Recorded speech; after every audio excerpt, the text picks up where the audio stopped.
Jai Hind everyone, welcome back to my channel. My name is Major Ashish. I challenge the Western media, show me at least one photograph. ये कहना है NSA Ajit Doval का। उन्होंने exactly कहा क्या है ये जानते हैं, बट मैं चाहता हूँ कि उससे पहले एक छोटी सी क्लिप है जो उन्होंने क्या बोला था वो सुनिए। All these things, they said Pakistan did that and this. You tell me one photograph, one imagery. These days, these imageries are from the satellites all over the world. They are this thing. Which shows any Indian damage being done, even a glass pane having been thrown. ये जो आपने video देखी डोवाल साहब की, इन्होंने अभी IIT में ये स्टेटमेंट दी थी जहाँ पर ये लोग चैलेंज कर रहे हैं सारे वेस्टर्न मीडिया से, जितने भी मीडिया जो भी इंडिया के अगेंस्ट लिख रहा था कि I challenge show me at least one photograph, मेरे को एक भी फ़ोटो दिखा दीजिए जिसमें इंडिया के ऊपर जो भी अटैक्स हुए थे, इंडिया का कोई डैमेज हुआ, उसका कोई एक प्रूफ दिखा दीजिए। जैसा कि हमने ऑप सिंदूर में जितने भी फोटोग्राफ दिखाए थे विद प्रूफ दिखाया था, विथ सैटेलाइट इमेजेस।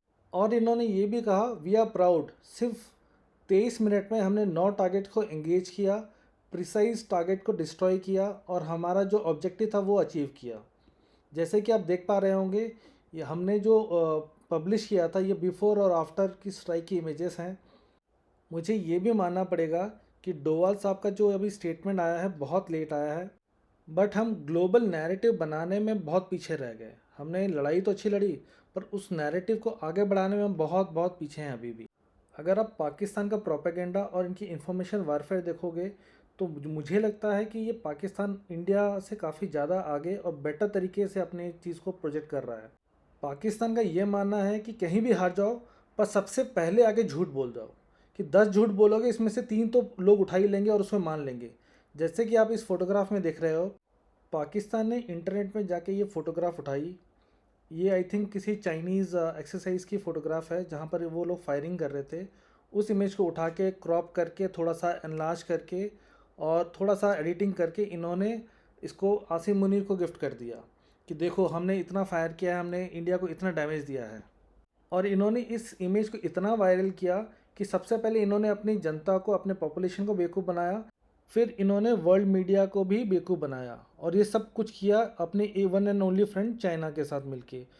और चाइना ने कोई भी न्यूज़ ऑफ सिंदूर से रिलेटेड उसको इतना वायरल करने की कोशिश करी अपनी इन्फ्लुएंस से, चाहे वो वेस्टर्न मीडिया के थ्रू चाहे वो चाइनीज़ मीडिया के थ्रू, जहाँ पर उन्होंने कह दिया कि हमने 4-6 राफेल गिरा दिए, हमने इंडिया के इतने सारे एयरक्राफ्ट गिरा दिया।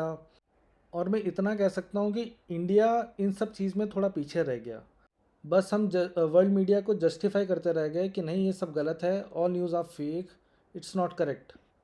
चाइना ने वर्ल्ड में अपनी जितनी भी एम्बेसीज हैं उनको इस चीज़ में लगा दिया कि ये दिखाओ कि इंडिया पाकिस्तान के जो क्लैश हुआ था, जो चाइनीज़ इक्विपमेंट पाकिस्तान यूज़ कर रहा है उसने इंडिया के राफेल को गिरा दिया है।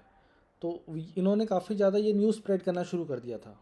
और काफ़ी सारे एक्सपर्ट ये भी कहते हैं कि इंडियन एयरफोर्स ने जो अपना ऑप सिंदूर में टैक्टिक्स दिखाया था, जो सरप्राइज़ उन्होंने हासिल किया था, वो आई थिंक वर्ल्ड के बहुत सारे ऑपरेशंस में आपको देखने को नहीं मिलेगा। ये कुछ चुनिंदा ऑपरेशंस होंगे जहाँ पर इस टाइप के सरप्राइजेस के साथ में इन्होंने अपने टारगेट्स को अचीव किया होगा, न्यूट्रलाइज़ किया होगा। और इंडिया अपने इसी नैरेटिव को बिल्ड करने में कहीं ना कहीं पीछे रह गया। वेरएस अगर आप इसराइल को देखोगे, इंफॉर्मेशन वॉरफेयर में बहुत ज़्यादा आगे हैं। चाहे उनका सोशल मीडिया देख लो, चाहे आईडीएफ का ऑफिशियल पेज देख लो, यूट्यूब चैनल्स देख लो, अगर आप देखोगे तो इस टाइप के इन्होंने एआई जनरेटेड वीडियोस बनाए हुए हैं, 3D वीडियोस बनाया, पूरे दुनिया को दिखाया कि देखो हमने इस तरह से ईरान के ऊपर अपना अटैक लॉन्च किया, हमने इस तरह से ईरान की इतने साइट्स को न्यूट्रलाइज़ किया, इनके टारगेट को डिस्ट्रॉय किया, इनके न्यूक्लियर साइट्स को हमने डिस्ट्रॉय किया। तो इस तरह की जो वीडियोस इमेजेस हैं, ये इंडिया को इसराइल से सीखनी चाहिए। और चाहे इनको अपना एक नया डिवीज़न खोलना पड़े।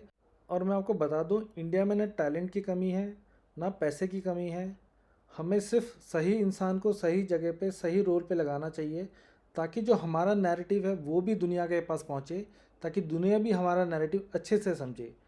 इस 21 सेंचुरी में लड़ाई सिर्फ ग्राउंड की नहीं रह गई है, ग्राउंड के साथ साथ हमें इंफॉर्मेशन वॉरफेयर में भी बहुत आगे बढ़ना पड़ेगा, ताकि दुश्मन अपना प्रोपेगेंडा फैलाने से पहले हमें अपनी चीज़ सही से बतानी होगी, ताकि दुनिया में प्रोपेगेंडा फैलने से पहले हम दुश्मन से 2 कदम आगे रहें।